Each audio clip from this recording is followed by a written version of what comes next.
Hello, and welcome to another episode of the Profit Minds podcast.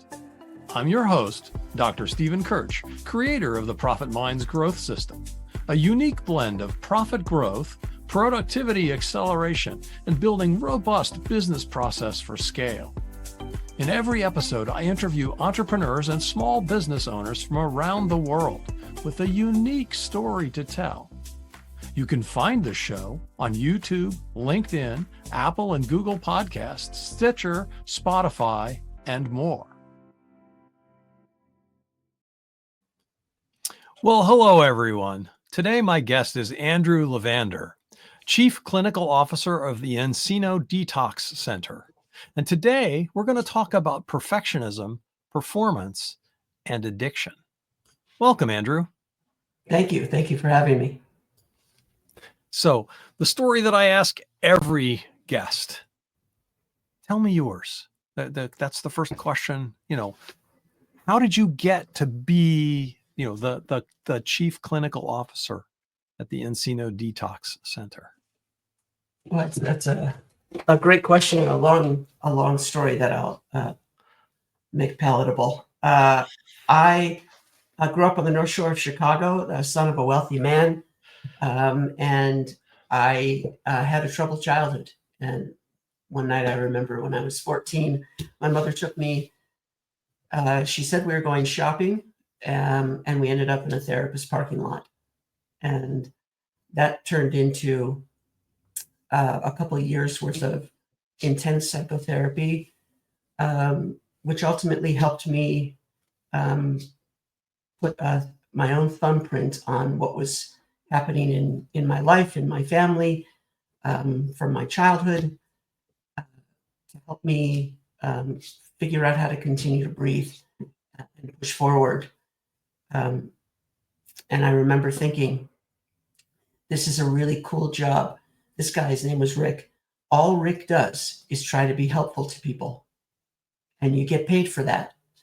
And I had, pressure to be something, to make it. And that's what I came up with. You can get paid for trying to be helpful to other people. I've always been a highly sensitive person. And I remember the thought, if I make it out of childhood, this is something that I'd like to do. And that's what happened. Huh. And so that was a long time ago. Yeah. Off to college and get some, advanced training in therapy. And then how did your career evolve from that? Well, I think like lots of us therapists, we tend to specialize in what we know. And what I knew was addiction, as a drug addict in recovery myself. I knew childhood trauma, and I knew grief. And I put all those together in the writing of a thesis to get out of graduate school, which I didn't know it at the time, but at the time, this was 1995, I married the concept of grief and loss as we generally understand it, with the process of surrendering a dependent relationship with drugs and alcohol, and postulated that when we surrender this addiction, it necessitates a grief reaction. And if we can hold it in a place of something that needs to be grieved, in that it met primary needs for somebody, the outcomes could potentially be greater than they currently are in the 12-step world. Not to replace 12 steps, but a psychological understanding of it a little bit differently than had been written about in literature. Yeah, that's fascinating, because obviously the addict is giving something up, and there's a loss there that needs to be grieved. It's been a part of his or her life for some period of time. That's a really insightful way of looking at things. Yeah, the way, as you said, is exactly the thought. My father had passed away, and I looked around me, and everybody was very, very upset. And my father was a lovely man. I just wasn't close to him, and I felt deficient or I wasn't doing it right because everybody was crying and I couldn't find them. I couldn't find the tears. It wasn't until I challenged myself and was challenged by others in the form of an intervention to get my life together that I realized that's where all of my feelings were bound up. Because it did, that relationship with substances, I think, is often like a relationship that people generally have with other people. It as we've already said, it meets needs. It provides predictability. It offers a time-limited nature, if that's what you're looking for. But it does something that people can't do, and that is, it doesn't hurt and doesn't make fun. It doesn't talk back. It doesn't shame.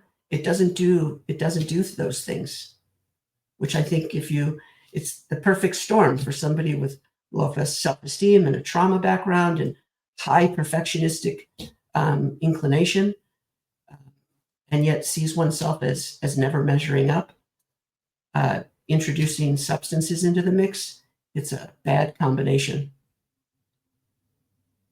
Yeah, that's really interesting, because I'm a big fan of Dan Sullivan and Ben Hardy, and they talk about the gap and the gain. I'm sure you've read the book. Yeah. And this entrepreneurial challenge that we have of never measuring up. That always, we're always measuring that gap between where we are and where we ought to be. It's fascinating that you draw the distinction there, or the connection between that, not measuring up and that lack of perfection, and then the introduction of an addictive substance. Say a little more about that, and how does that addiction help?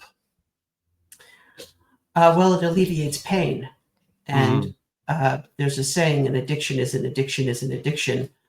The drug of choice oftentimes are very different, but the personality underneath what drives somebody to seek out release or relief from pain, I think, is a universal experience. And so some of us do it with substances, and some of us deal with it by getting busy, and setting a bar and reaching it, and raising the bar and reaching it. Because what I've learned is there's no finish line to life as I live it. I used to think there was, and that was killing me. And when I switched gears a little bit, and that's where in pop psychology and in society, especially right now, where we talk about being gentle with oneself. If you go to bookstores, which are hard to find nowadays. Is there a bookstore? Well, there is one. You just can't browse the books as easily. You can't pull them off the shelf. The self-help section tends to be the section that grows the quickest year after year. And I think it's true in the business world as well, from Who Moved My Cheese to 7 Habits of Highly Effective People and Professionals. And, it's a concept that gets built upon and changed. But I certainly haven't reinvented any wheel. I'm just telling the story a little bit differently. Yeah, I like that concept of there's no finish line, because so many, and I know this is true for entrepreneurs and well, people in general. I'll be happy when, and they set some goal, deadline, finish line, if you will, and then they get there and realize, no, the happiness is, not at a place. Yes, and in the therapy world, we say the same thing, that Our happiness does not reside on the acquisition of something from the outside of us.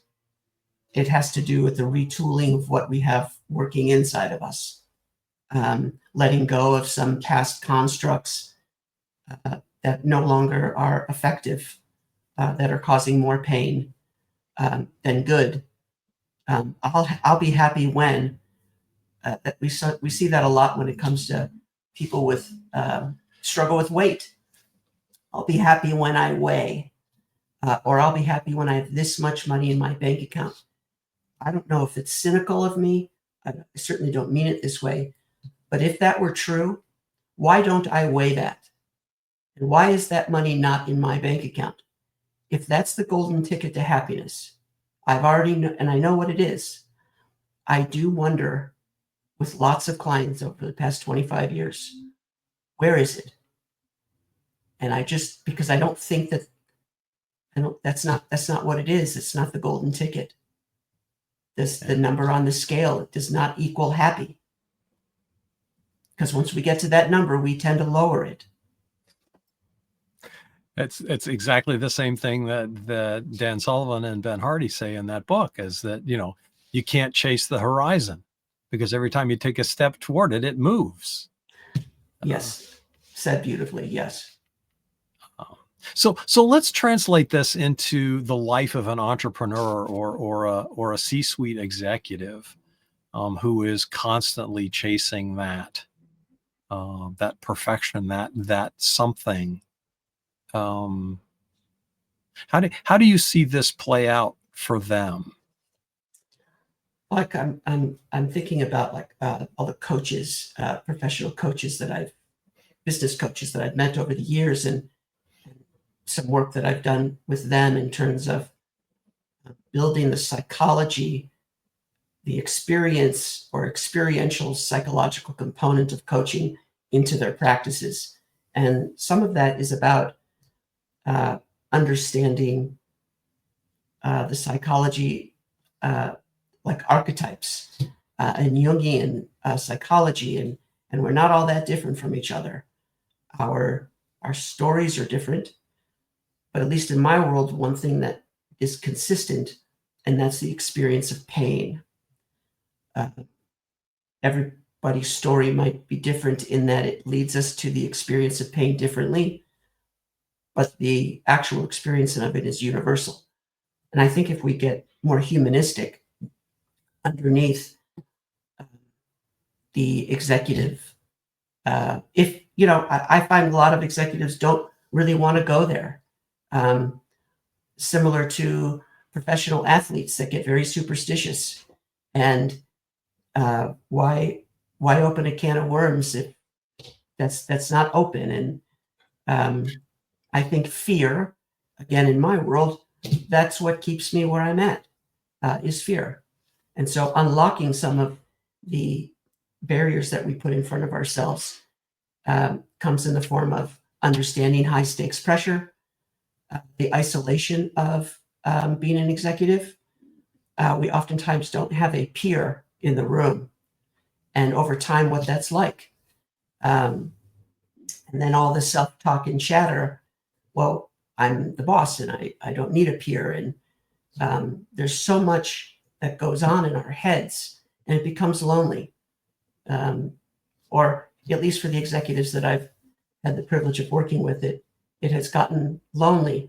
But I'll tell you what that professional has had to be willing to do is to admit that it's gotten lonely without taking it as a slight or affront against how much they've succeeded already. And that it's not a detractor. It will add to the quality of whatever it is they're building and the people that work with them. I see these things as areas of strength, not potential failure or weakness. Like the way we used to think about men and how men are and how men show up in life. And I think that's changing. I don't think always for the best. The pendulum tends to get some serious momentum in the other direction. And I don't think that's any better. We each have to figure out, at least in my case, had to be the man that I've always wanted to be, not necessarily the man that my father wanted me to be or my mother wanted.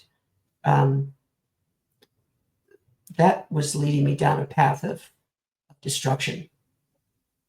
E. Cummings has a poem, "To be nobody but yourself in a world that's doing its best to make you everything that you're not is a battle you'll fight for the rest of your life." And that resonated with me. I didn't want to fight that battle anymore. Yeah, it is interesting. Again, I find, the clients that I have, I would agree, it's lonely because you think as you're going through this that nobody's been through it before. And to some extent, you're correct. It's a different journey for everybody, but there are so many similarities amongst, and when you get a group of CEOs together, one of the things that I do, I work on the board of directors of an organization called the Gratitude Network, and we bring social entrepreneurs together, leaders in helping children and youth around the world. And these leaders say that one of the most valuable things that they get out of being a part of a cohort of these leaders is the real clear understanding that there are a lot of people going through exactly the same thing that they're going through, and how helpful that is for them. Just knowing that there are other people out there that are struggling in the same way.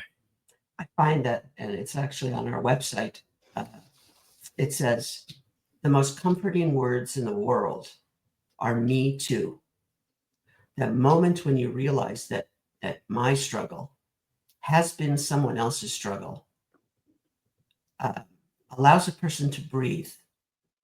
Because like you said, there tends to be this terminal uniqueness built into the executive that that no one's experienced what I've been through. Nobody could possibly understand. That that thought in of itself is what keeps that man stuck or woman stuck. So it's a very self-limiting belief. And so that's what speaks to my point before, which is the stories are all different. It's a different company, it's a different widget, but the pain is the same. And I'm reminded, you mentioned Covey before. I'm a certified facilitator of the 7 Habits and have been for 25 years. But one of the things that he talked about was this. Now I've lost my train of thought. Hang on.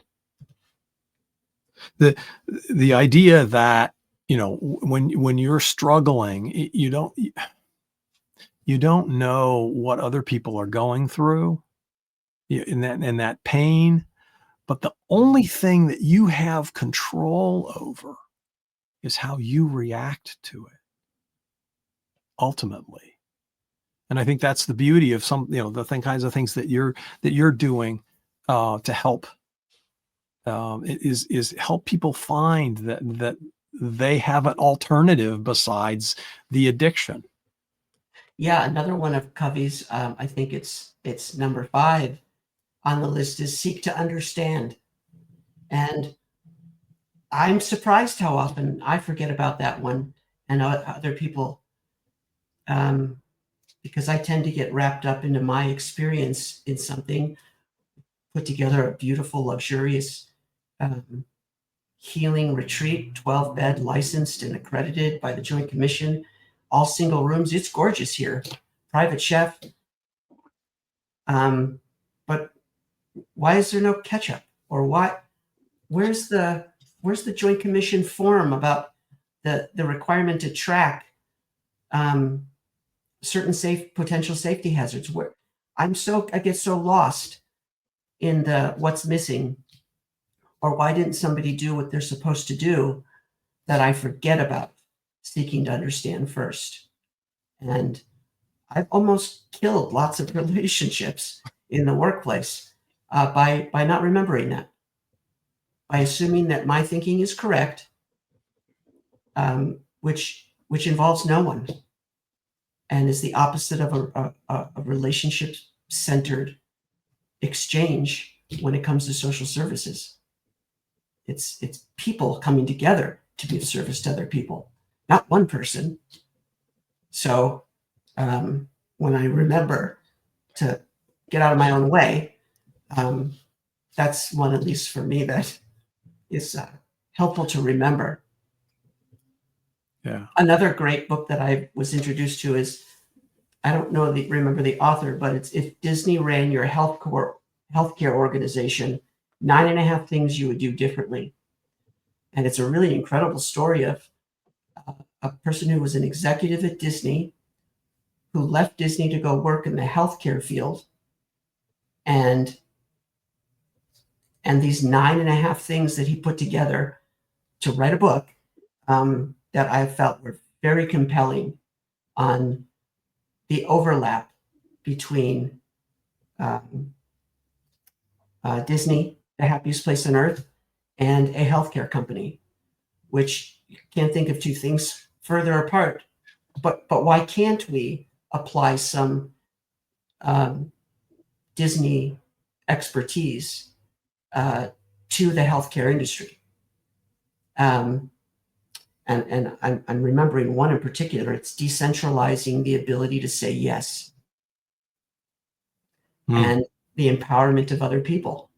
And that's all about trust. And have you facilitated a workplace where people want to follow you as a result of your asking your question as the leader, why would somebody want to?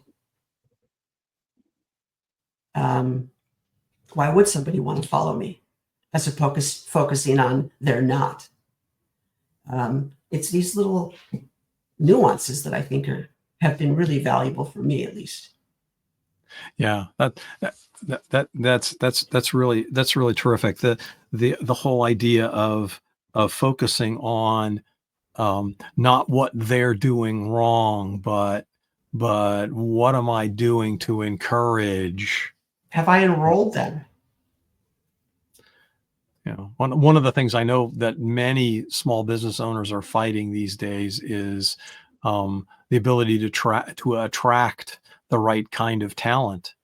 And it's my belief that it comes from that challenge of not really engaging or not really understanding how to engage and how to keep the employees really truly enjoying what it is that they do. I had an interview this morning, and I haven't had this experience in too long. In too long a period of time is what I left the interview thinking, and that is, at the end, this guy said, I was looking forward to exploring this opportunity, but after speaking with you, I really want to come and work with you and be a part of this. And if I'm understanding what you're saying, or maybe we're saying the same thing, that's the piece that had been missing. And so I needed to deliver it in a way that I was just sharing my passion. You know, get on the bus, don't get on the bus, that's okay. But this bus knows where it's going, and let me explain it to you. It just felt better. It felt better today than going through a list of questions. That's a much better interview process to make sure that you have a cultural fit and an alignment of the minds, if you will, and purpose driven. So, well, Andrew, this has been a wonderful conversation. Thank you so much. My pleasure. If people want to reach out to you, what's the best way for them to get a hold of you if they want to explore the Encino Detox Center or anything else that you work on or with in folks? Yeah, thank you. Well, my I guess the easiest way is info@EncinoDetox.com. ENCINO. Our website is theencinodetoxcenter.com.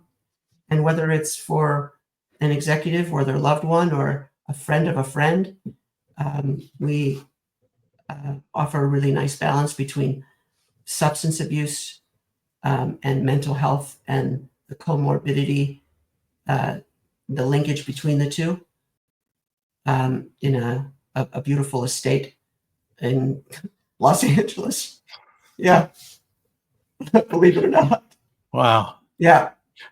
And that concludes our show. Thanks again to my guest, Andrew Levander, the Chief Clinical Officer of the Encino Detox Center. I hope you learned something about perfectionism, performance, and addiction. I know I did. Thanks for listening. You've been listening to the Profit Minds podcast. This is your host, Dr. Stephen Kirch. Please visit www.profitminds.net for other episodes or to contact me. Thank you for your positive feedback, comments, questions, and for sharing this show with others. Thanks for listening. Have a grateful day.